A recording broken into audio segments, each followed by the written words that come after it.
YSR Congress party మీద కక్ష సాధింపు చర్య అంటే ఆయన ఎంత స్పీడ్ గా రియాక్ట్ అవుతాడో చెప్తాం.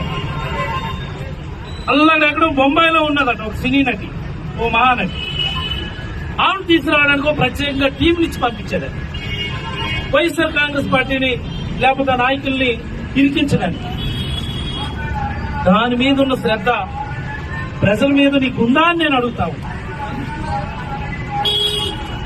నువ్వు తుఫాను వచ్చి వరదలు వచ్చి ప్రజలందరూ ముంపులో కనీసం వెళ్ళడానికి రావడానికి తాగడానికి తిండి లేక, తాగడానికి నీరు లేక, తినడానికి తిండి లేక అల్లాడుతుంటే నువ్వు అప్పుడేమో రివ్యూ పెడతావా? అప్పుడేమో నువ్వు కంట్రోల్ రూమ్లు ఏర్పాటు చేస్తావా? అప్పుడేమో నువ్వు దానికి ఒక కంట్రోల్ రూమ్ కమిటీ అని వేస్తావా? ఏంటిది?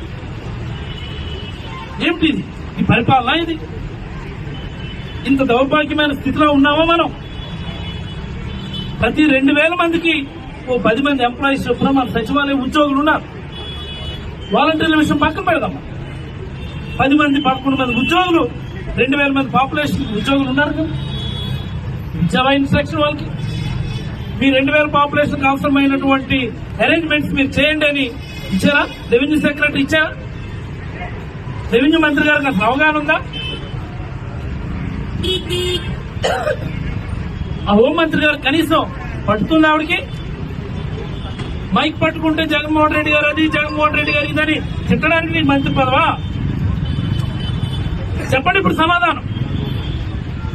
అసంబద్ధమైనటువంటి ఆర్గనైజేషన్ చంద్రబాబు గారు, గుర్తుపెట్టుకోండి.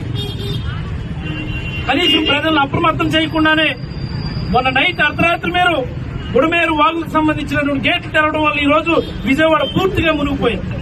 ఎవరు దీనికి రెస్పాన్సిబుల్?